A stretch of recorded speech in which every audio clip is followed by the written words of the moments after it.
Rise of Fascism. But what is fascism? Fascism controls most aspects of society, allows private property and free enterprise, unlike communism, and is aggressively nationalistic. After the end of the First World War, Italy and Germany were pissed about the Treaty of Versailles, but especially Germany because they got the shit end of that deal. But you know what didn't allow private property and free enterprise? Communism. Communism was feared by the middle class who thought they would lose their private property and free enterprise, and thus they turned to Mussolini. Mussolini himself was born in 1886 in north central Italy. As a young kid, little Benito was a troublemaker who had a bad habit of knifing his classmates. Yes, you heard me right, knifing his classmates. Exactly what you want in the leader of your country. As a young adult, he flew to Switzerland to avoid getting drafted in the First World War, unlike Hitler, and over there was converted to socialism, which he thought was great. Italy, despite being on the winning side of the First World War, had a severely bad showing in it, and its economy downgraded a lot. Mussolini didn't like this at all and had a dream of making Italy great again. This dream of his, however, didn't agree with the Socialist Party neutral point of view in the First World War, and he got kicked out and was like, I don't need you anyway, and created the Fascist Party in Milan in 1919. It was easier to do this in Milan because it was more nationalistic there, and fascism, by definition, is ultra-nationalistic. The Fascist Party, under the leadership of Mussolini, claimed they would be stopping the chaos in the streets.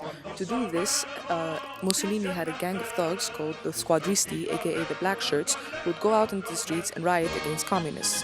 Ironically, they caused more chaos than they stopped. However, this still increased the popularity of the fascists and Mussolini in Italy. But why exactly did the fascist party's popularity increase so much in Italy in such a short time? Well, it was because the people who greatly feared the communists were looking for law and order, and they looked to the fascists to solve all of Italy's problems. In October 1922, the fascists did their first big symbolic move in the call of Mussolini to march on Rome. The march itself was chaotic as fuck, and it scared the government enough to offer Benito Mussolini the power to form a new government, which he happily did. Once given this first taste of power, Mussolini wanted more, and he bullied the Italian parliament into giving him emergency powers. These emergency powers was basically game over for Italy, and by 1925 Italy was a fascist dictatorship because Mussolini now could shut down other parties, censor the press, and end all civil liberties. Although riots and strikes did settle down after Mussolini and the fascists rose to power, there were practically no other pros due to the depression and Italy's lack of natural resources. So it was a big fail, really. Despite his failures as a national leader, Mussolini was a hero to all other aspiring fascist leaders of the day, one of which was Adolf Hitler in Germany. Hitler, born in 1889 in Austria, was an aspiring artist. However, he failed to gain entrance into Vienna's main art academy. Much later, he was drafted into the German army and spent the World War much like all the other soldiers in the trenches. He was even decorated for his bravery in it. Being the loner that he was, look this up, it's true, he had a great sense of belonging in the army. Therefore, he felt especially betrayed and disappointed because of the embarrassing peace treaty. After the First World War, Hitler was sent to spy on the Nazis. However, he got hooked by their ideas and joined and quickly became the leader. Hitler was a very charismatic talker and quickly gained a lot of support. Versailles and his disagreement with the Weimar Republic resonated with many of the German youth. This all culminated in the Beer Hall Putsch.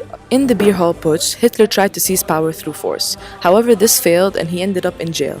In jail, he wrote Mein Kampf, aka My Struggle, which detailed his ideas of an Aryan super race and outlined his political strategies to seize power. Before this, the Nazis were doing pretty bad in elections with practically zero support. However, after World War I, Germany's economy was in shambles, which resulted in 6 million Germans unemployed who all loved Hitler's new ideas. Hitler resonated with all these struggling Germans, and in the next election, the Nazis were quite popular. After this, a suspicious Reichstag fire happened, which Hitler was quick to blame on the Jews. Because this backed up his anti-Semitic narrative, the parliament passed him the Enabling Act, which gave him legislative as well as executive rights. Hitler was quick to use this to outlaw all other parties in Germany. After this, everything became about the Nazis, and I mean everything. Nazism became the identity of the country. Jewish shops became boycotted, and everyone was out to get the Jews. Basically, everyone was out to get whoever was not a Nazi. Hitler was so paranoid that Night of the Long Knives happened, which was basically him taking out people who even believed in his ideas just because they might someday be a threat to him, like Ernest Röhm. Hitler called himself the Führer, which was basically the German version of the Duce, which was an infallible leader. Hitler could do no wrong, just like Mussolini.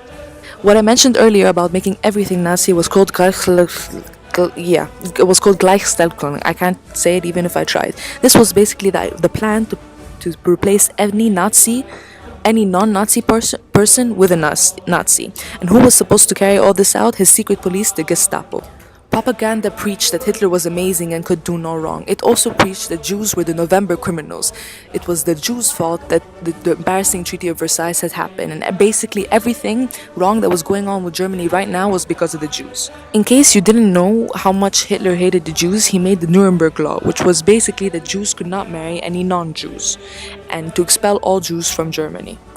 By the time this law was put into place, 99% of the country were Nazis and only 1% were not. Back to everything became Nazis. Nazis became a qualification. If you were a chemist, you weren't just a chemist, you were a Nazi chemist. If you were an artist, you weren't just an artist, you were a Nazi artist. Everything was Nazi. Even books, the media, the TV, the radio, the newspaper, it was all Nazism. Hitler censored free speech. Basically, if you weren't a Nazi, you weren't allowed to talk about it. Hitler wanted to plant into even the youngest Germans his anti-Semitic thoughts and his ideas of the great Aryan race, of the blonde, blue-eyed people of Germany. The legacy that fascism left behind was one of destruction, the loss of tens of millions of humans' lives, and the horror of unprecedented dehumanization. The end.